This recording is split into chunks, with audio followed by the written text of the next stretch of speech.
We have a triple unboxing to do today, and on wrist is the Seamaster, the Professional, the chrome dial on the bracelet. Really is just my favorite watch to wear. And I've got two watches in this FedEx box, and we've got a really nice winder in this large box. So let's do the unboxing. What a great day it is today. I'd like to thank Exquisite Timepieces for sending in these two watches for review, for comparison, for presentation. We will do first impressions here in just a minute. I'd like to thank them for this Orbita watch winder. I'll play some video here of that, and we'll talk about it here in a minute. But Exquisite, man, thank you. This is awesome. They are an authorized dealer in Naples, Florida, family owned, host of different brands that they are authorized dealers for. They sell pre-owned watches, they take trade-ins, and they've become a huge supporter of my channel by lending in these awesome watches for me to make really interesting content on, and I want to thank them. So guys, huge shout out to Exquisite Timepieces. If you're shopping Grand Seiko, if you're shopping Omega, if you're shopping Glashütte, Original, or a host of other brands that they offer, definitely reach out to them, have a conversation, get a quote. They've taken really good care of me, and not just here for sending in awesome content for the channel, but I bought my Seamaster from them that I'm wearing today, and I plan on buying multiple watches from them in the future. So that out of the way, let's talk first impressions. We're gonna start here with this Glashütte Original SeaQ from their Specialist collection.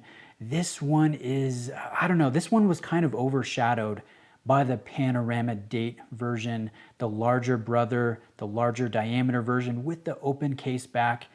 So this one has kind of been shunted to the side by a lot in the watch community. And man, this is really great to see in person because it is a perfect size at 39.5 millimeters in diameter.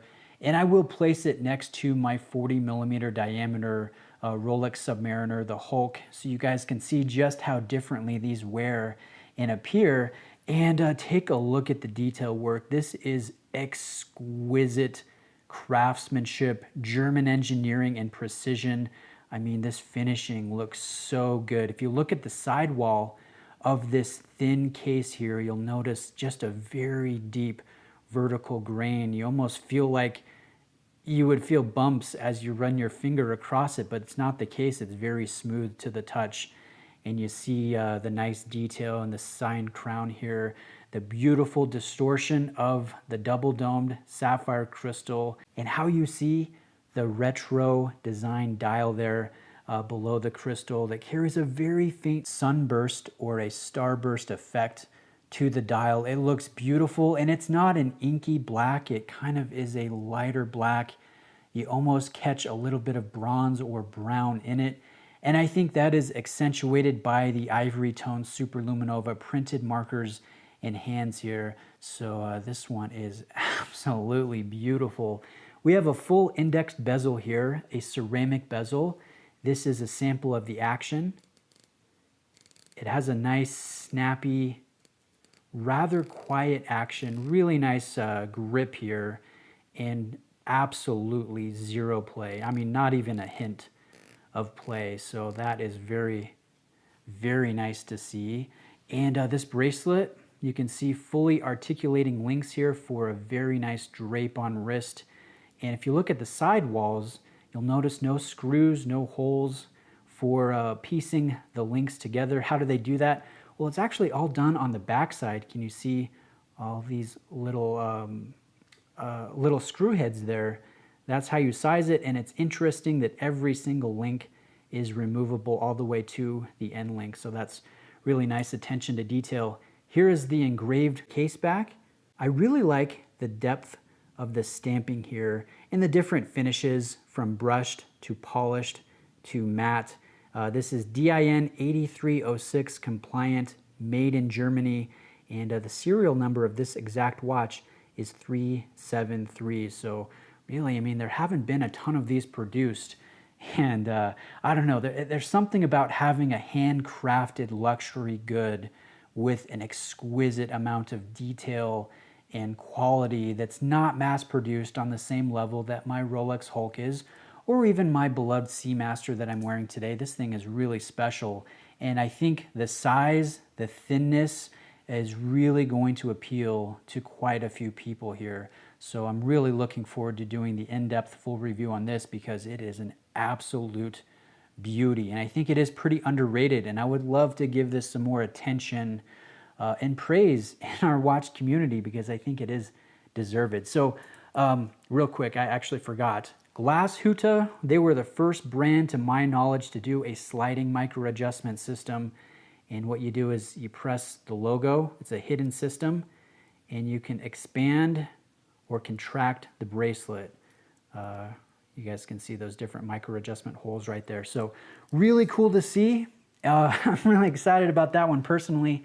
Now let's do first impressions of the SBGA 211, otherwise known as the Snowflake from the Grand Seiko family. This thing is a beauty, and the first thing that you notice is the feather light nature of the watch. It almost messes with your mind. Like you look at this, you see the finishing, you see the size, and you think, wow, this is gonna have some nice heft to it, but it's only 100 grams. This is high intensity titanium with Zaratsu polishing here, very nice brushwork.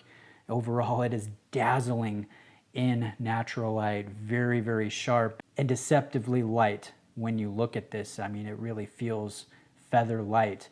Now, the dial is the highlight of the watch, this textured dial, which is supposed to appear like a blanket of snow has fallen on the ground. And I like how dimensional it is. And I like how, I mean, you look at this and it has a nice amount of random undulation. And then at your 8 o'clock position, there is a power reserve indicator, which is placed between the 7 and 8 o'clock positions on the dial. That is sunk down very smooth. It breaks up the irregular nature of the dial to a very pleasing degree. And these applied markers, they really grab light, they pop, they dazzle. They are very well finished, as you guys can see. And then you look at the Dauphine style handset. I swear you could cut yourself with how sharp and clean that polished bevel edge is. It really is quite breathtaking in natural light. And then you look at your framed date window at the 3 o'clock position. This is one of my favorite things about spring drive movements is the widescreen date. This is not a square like you'd find on other watches. This is pretty rectangular, and especially when you're in the single digits of each month, each one of those numerals is elongated, and just something, a little detail that I just think looks awesome. It's my personal preference, and so I really do enjoy that. Now, powering the watch is a spring drive caliber called the 9R65. Obviously, you guys can see this is a brand new example on loan from Exquisite. So we do have the blue protective sticker on the back, and out of respect, I am going to leave it there. But the finish work on the movement is very sharp, and it has good specs too. 30 joules, 72 hours of power reserve, and it's not quite a traditional mechanical watch, but it's not quite a quartz watch either. I would say this is a very faithful hybrid, taking elements of both methods of powering a watch and creating a new movement that is scary accurate and completely autonomous as well. So this is accurate to plus or minus 1 second per day, about 15 seconds per month. So really every time you gauge the time on your wrist, you know that you will get as close to the exact time as is possible with the watch powered by a spring, at least storing energy in a spring. There is an electromagnetic brake that regulates the release of that energy. So you'll notice the seconds hand is completely smooth. There is no amount of ticks. It is a continuous release of energy, and it looks really great. Notice the thermally blued hand as well. That is a nice design detail that pops against the white tone of the texture dial and this high intensity titanium. So this one is going to be very fun to spend a few days with and do a full review. So if there's something specific you would like to see on this watch or the Glashütte, please let me know, reach out to me. I'd be happy to try and accommodate. We will do full reviews of each. We will also do comparisons to some of the other watches that I have in my collection and that are in for review right now. So stay tuned for some really fun content from Japan and Germany. Big thank you to Exquisite. We will also do a full review on this really nice winder, this Orbita winder that they've included. It's something that they will gift anyone that purchases a Grand Seiko. Grand Seiko is very stingy on discounts. They do not like their authorized dealers to discount at all. In fact, some authorized dealers can get in trouble and lose their distributorship if they're caught discounting. So if you're to buy a Grand Seiko from Exquisite, they want to pass on that appreciation by including a really nice winder. So we will do a full review on this Orbita winder. I really like it, actually. It's pretty cool. A lot nicer than some of the other ones that I've seen. So again, guys, thanks for taking the time to watch. I really do appreciate it, and we'll see you in the next video.